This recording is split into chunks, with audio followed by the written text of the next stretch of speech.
Hey, I was just curious if you've seen any of this stuff. Now, I watched the YouTuber had this happen and I saw the video before it was taken down, and I just don't get it. He's always positive with the game, and his titles can be a little bit baitish, but he's a good guy in my opinion, and positive on the community. Out of all the Amazon Game Studios New World problems, this one really bothers me. Now, you're a very level-headed guy, and I was curious as to your take on it.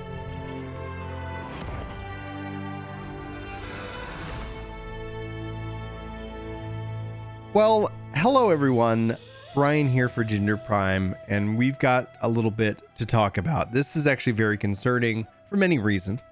There's also a lot of sides, a lot of different arguments that I've seen. And so I've been spending the last couple of hours kind of getting caught up on this issue. So thank you to Night Soul for kind of sending this my way. But I want to highlight a point from Kira TV real quick, because I think he says something very potent and very, very true that I want to share with you.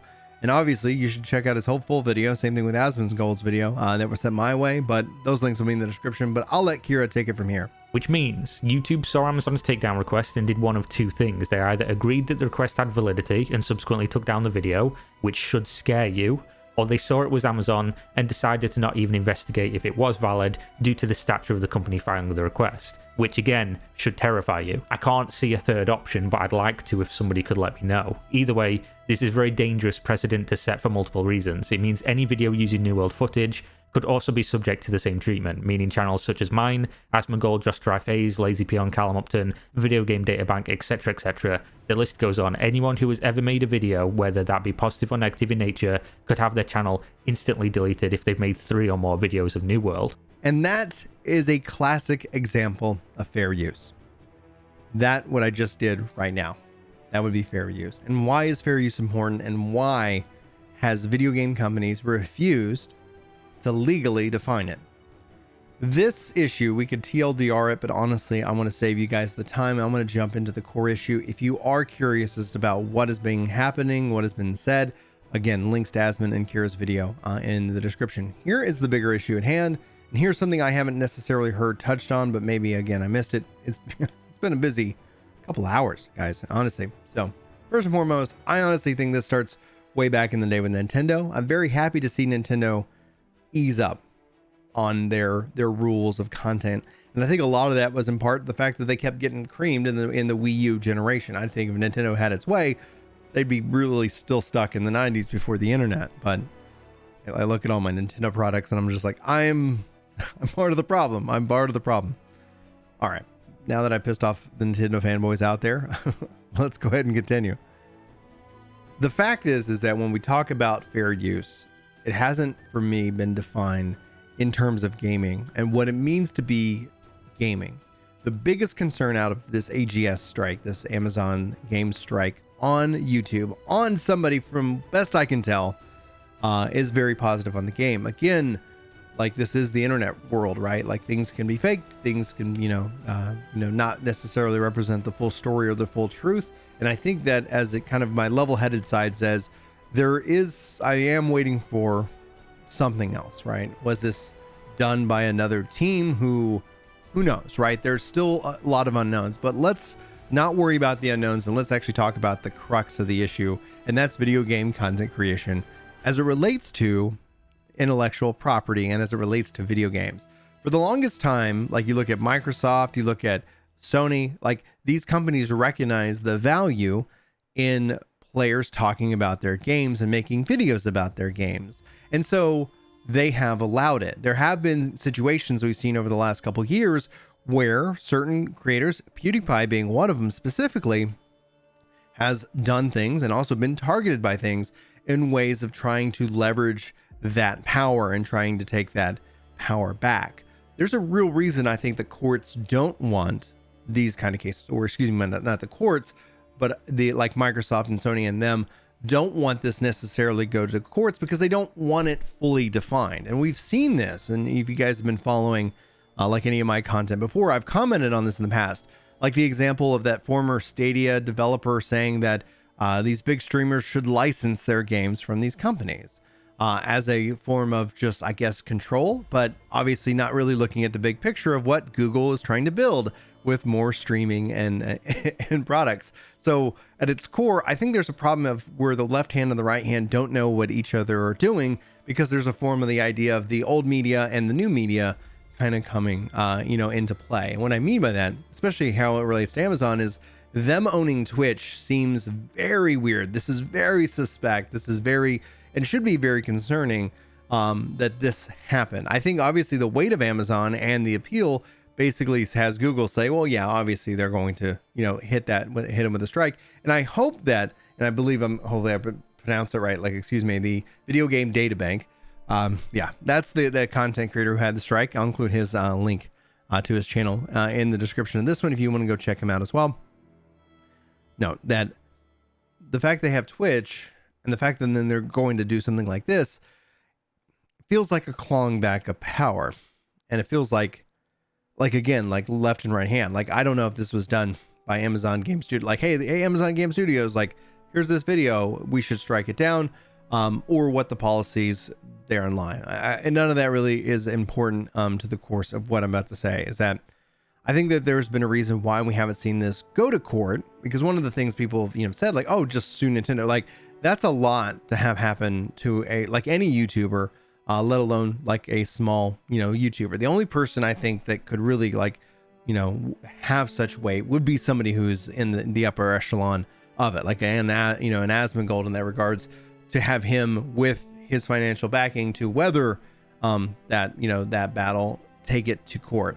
Ultimately, I do see video game streaming and content creation as ending in the courts, right? Because we've still seen even smaller indie publishers, everybody kind of trying to claw for what you have the right to see, to watch, what I have the right to say, and what video footage that I can use accordingly, right? Because let's say I was using Amazon Game Studio footage in this video. Could they strike it down? Well, technically, yes. They've always had that ability. Every video game company has that ability. I don't think it's in their interest. And that's where I think this gray area for content creators such as myself, for other content creators, especially everybody mentioned in this video already, have operated. And that's why one of the things that people say, hey, would you ever go full time? And as a father, as a family man, as somebody who has people who rely on him, I don't look at this as a career. And I know there's gamers out there that share that expression that aren't necessarily content creators. Like I've seen plenty of people laughing, like, how dare this idiot for making this his career, and that's wrong too, right? Like I've seen a lot of back and forth. Honestly, it's disappointing on both sides. And honestly, I think really Amazon owes us as a community an answer. I think that needs to be, stricken, taken off of, him. But we need to get to a spot in society, in content creation, that defines this. What is content creation, video game content creation? Because when it gets defined, hopefully in a fair use winning kind of way, things can go any which way. That's taking that power and defining it. And that's where I get concerned. That's where I see this as an issue. If Amazon can do this for a video that's generally trying to help them out, who's to say they can't do it and silence critics and silence you? And from a consumer first perspective, you should have all the information that you're willing to go and listen to have an informed decision based off of your preferences, as opposed to a curated experience on one which is controlled by massive companies. People might look at that and be like, Brian, you like Amazon, you like game, what they're making. Yeah, I do. I like the game. I want them to do well. But these things can all exist at the same time. My concern for this specific moment, assuming the information that's been provided is correct, and assuming that this wasn't, like another department out there that, is deciding to do certain things where it doesn't necessarily make, it isn't, these companies aren't one person. I think that's pretty basic, understanding, as opposed to a YouTuber who is one person and has to do these appeals. We've already seen a huge DMCA issue with the anime channel, and I forget, his name already. I guess that's what's my, how many names can I forget in a day?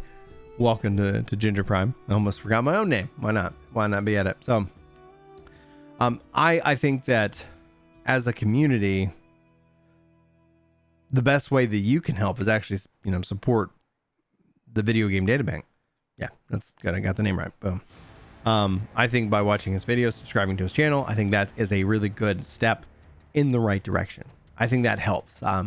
Whether he chooses and whoever chooses to try to make a career out of whatever, like, that has no relevance. I know that there is this friction within video gaming between content creators and gamers. There's a lot of passion in that field, and you're talking to somebody who was voted apparently the worst Final Fantasy 14 content creator, which is a great award. Thank you very much for your amazing support. I accept. I accept it. The core of it is that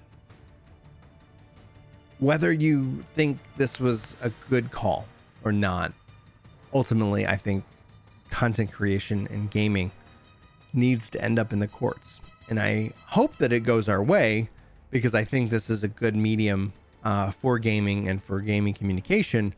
Obviously, we've got bad actors. Everybody does. But just because we have that bad actors, I don't think we want to abdicate that power to the company who's really just trying to protect, I guess, their sales. And I think that's the kind of the core aspect I really want to say. Thanks everybody for listening. This has been, Brian, and thanks Night Soul for sending me this information. I'll continue to give it a watch. We'll let you know if we have any updates on the subject itself. Love to know what you guys think. Maybe we'll do a follow-up video. I don't know.